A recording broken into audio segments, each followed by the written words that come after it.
अस्सलाम वालेकुम। मुंतज़िर computer channel पर आप सबका वेलकम है। जी, इस चैनल पर हम लोग कंप्यूटर की टर्म्स की वर्किंग के बारे में देख रहे हैं कि कंप्यूटर के अंदर जो कुछ टर्म्स होती हैं वो वर्क किस तरह से करती हैं।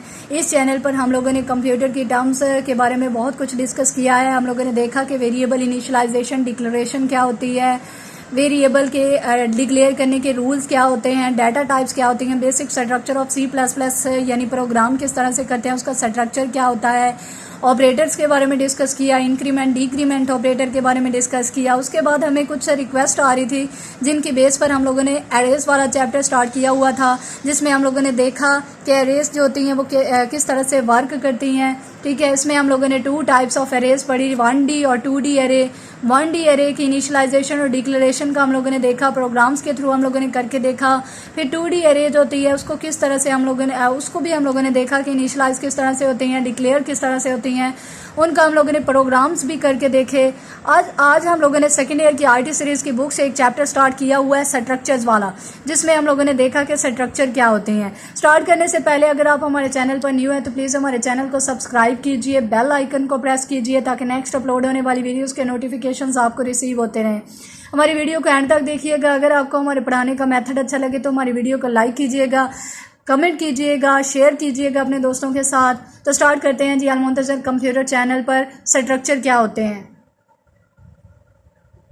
उसके बाद हम लोग स्टार्ट करते हैं जी। मुंतज़िर कंप्यूटर चैनल पर स्ट्रक्चर्स क्या होते हैं। A structure is a collection of multiple data types that can be a referenced with the single name. ठीक है, स्ट्रक्चर जो होते हैं ये बहुत सारी डाटा टाइप्स की कलेक्शन होती है, लेकिन उनका जो होता है वो रेफरेंस एक सिंगल नेम का दिया जाता है। होती बहुत सारी डाटा टाइप्स हैं, लेकिन उनको रेफरेंस जो दिया जाता है ना वो एक सिंगल नेम के साथ दिया जाता है। It may contain the similar और अ डिफरेंट डाटा टाइप्स। वो डाटा टाइप्स जो मल्टीपल होती हैं ना वो सेम भी हो सकती हैं और डिफरेंट भी हो सकते हैं। मिसाल के तौर पर अगर हम लोगों ने इंटीजर ली है तो ज़रूरी नहीं है कि सिर्फ इंटीजर में ही हम लोग काम करते जाएं, हम लोग फ्लॉट में भी काम कर सकते हैं। तो इसका मतलब क्या हुआ कि जो स्ट्रक्चर होता है उसके अंदर मल्टीपल डाटा टाइप्स होती हैं। अच्छा, हम लोगों ने एरेज का चैप्टर स्टार्ट किया हुआ था, उसमें हम लोगों ने देखा था कि वो जो एरे होती है ना उसके अंदर सेम डाटा टाइप्स होती हैं, लेकिन स्ट्रक्चर को इसलिए यूज़ किया जाता है। एरे का ये नुकसान था कि उसके अंदर अगर हम लोगों ने एक वेरिएबल इंटीजर के नाम से डिक्लेयर करवा लिया ना तो फिर हम लोग फ्लॉट यूज़ नहीं कर सकते थे। लेकिन यहाँ पर क्या होता है कि इंटीजर भी यूज़ करो, फ्लॉट भी, और जितनी मर्जी चाहे डाटा टाइप्स यूज़ कर सकते हो। The data items in a structure are called the structure elements. Members भी कहा जाता है और फील्ड्स भी कहा जाता है। जो भी डाटा टाइप्स, जिस डाटा टाइप्स के आइटम्स उसके अंदर स्टोर होते हैं ना स्ट्रक्चर के अंदर, उन स्ट्रक्चर को जो आइटम्स होते हैं उनको एलिमेंट्स, मेंबर्स या फिर फील्ड्स भी कहा जाता है। The structures are used to join the simple variables together to form the complex variables। ठीक है, वो कह रहा है कि स्ट्रक्चर जो होता है ना ये यूज़ किया जाता है कि आपके जो सिंपल वेरिएबल्स होते हैं उनको चाहे तो आप लोग कॉम्प्लेक्स वेरिएबल्स की फॉर्म भी दे सकते हैं, उनके साथ आप लोग इकट्ठा कर सकते हैं, ज्वाइन कर सकते हैं। यानी सिंपल और कॉम्प्लेक्स दोनों वेरिएबल्स जो होते हैं उनको आप लोग यूज़ कर सकते हो स्ट्रक्चर की मदद से।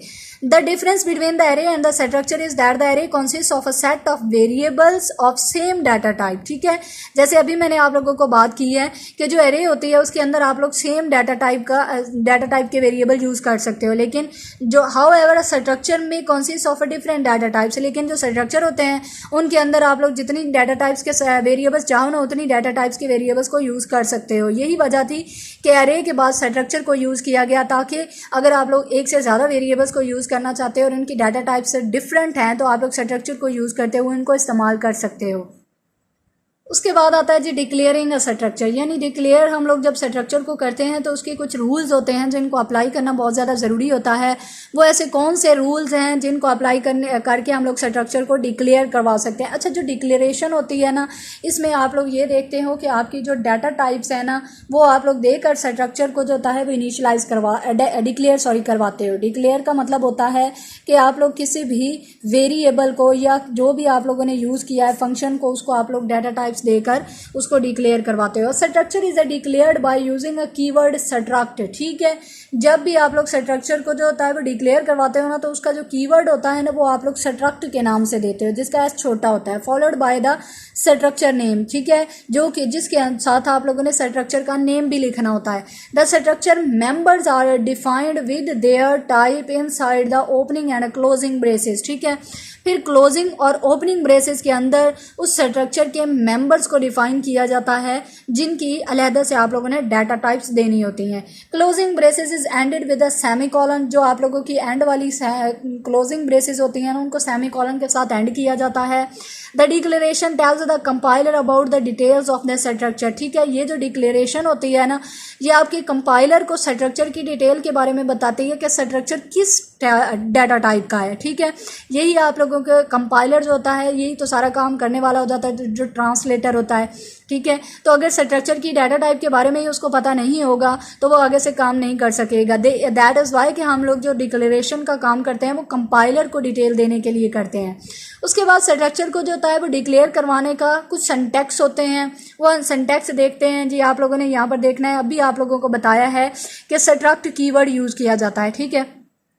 स्ट्रक्ट कीवर्ड एस छोटा होता है, ठीक है।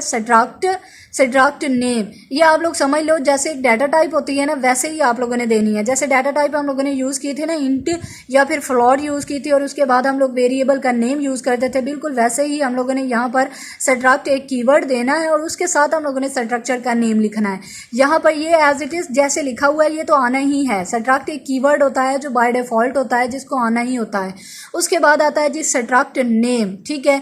यहाँ पर आप लोगों ने उस स्ट्रक्चर का नेम लिखना होता है। जो भी आप लोग अगर स्टूडेंट्स के बारे में इंफॉर्मेशन ले रहे हो तो आप लोग स्टूडेंट्स के बारे में कोई भी स्ट्रक्चर का नाम दे दो। अगर आप लोग एम्प्लॉय के बारे में ले रहे हो तो आप लोग एम्प्लॉय दे दो स्ट्रक्चर नेम। जो भी आप लोगों ने जिसके बारे में डिटेल देनी होती है ना उसका नाम आप लोग यहाँ पर लिख सकते हो अपनी मर्जी से, ठीक है।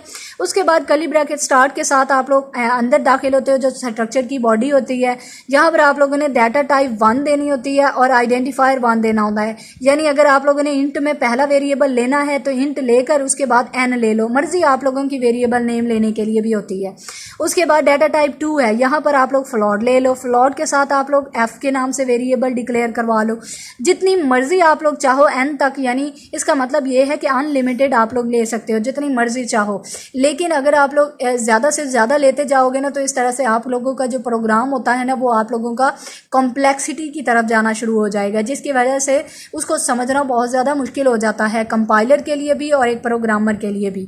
तो इसीलिए चाहे तो आप लोग जितनी मर्जी यूज़ कर सकते हो बट ये आप लोगों की कॉम्प्लेक्सिटी की वजह बनता है। उसके बाद आता है जी कर्ली ब्रैकेट क्लोजिंग, ठीक है। ये क्लोजिंग ब्रेसेस होती है जो कि सेमीकोलन एंड के साथ आप लोगों की एंड हो जाती है। जैसे कि अभी आप लोगों ने पढ़ा था कि ये जो क्लोजिंग ब्रेसेस होती है वो एंड किसके साथ होती है, सेमीकोलन के साथ। अगर आप लोगों का सेमीकोलन मिसिंग होता है तो आपका जो कंपाइलर होता है ना वो एरर शो कर देता है। That is a called the syntax error. ये टाइप्स ऑफ एरर यानी डिबगिंग के बारे में भी मैंने लेक्चर अपलोड किया हुआ है तो आप लोग उसमें कॉजेज ऑफ एरर्स देख सकते हो कि वो क्यों अकर होते हैं, ठीक है। तो ये सिंटैक्स था जिसकी बेस पर आप लोगों ने स्ट्रक्चर को डिक्लेयर करवाना है। स्ट्रक्चर क्या होते हैं जिसमें आप लोग एक से ज़्यादा वेरिएबल्स को यूज़ करते हो, एक से ज़्यादा डाटा टाइप्स को वेरिएबल्स को एक से ज़्यादा डाटा टाइप्स के थ्रू आप लोग वेरिएबल्स को डिक्लेयर करवाते हो, ठीक है। तो आई होप कि स्ट्रक्चर के बारे में ये वाला लेक्चर आप लोगों को पसंद आया होगा, आपको समझ में आया होगा। अगर आपको हमारे पढ़ाने का मेथड अच्छा लगा हो तो हमारी वीडियो को लाइक कीजिए, शेयर कीजिए, कमेंट बॉक्स में हमें बताइए कि आपको हमारी वीडियो कितनी अच्छी लगी। तो हमारे चैनल पर अगर आप न्यू हैं तो हमारे चैनल को सब्सक्राइब कीजिए, बेल आइकन को प्रेस कीजिए ताकि नेक्स्ट अपलोड होने वाली वीडियोस के नोटिफिकेशंस आपको रिसीव होते रहें। नेक्स्ट इंशाल्लाह स्ट्रक्चर के बारे में एक और टॉपिक के साथ हाजिर होंगे। तब तक के लिए अपना बहुत सारा ख्याल रखिए। अल्लाह हाफिज़।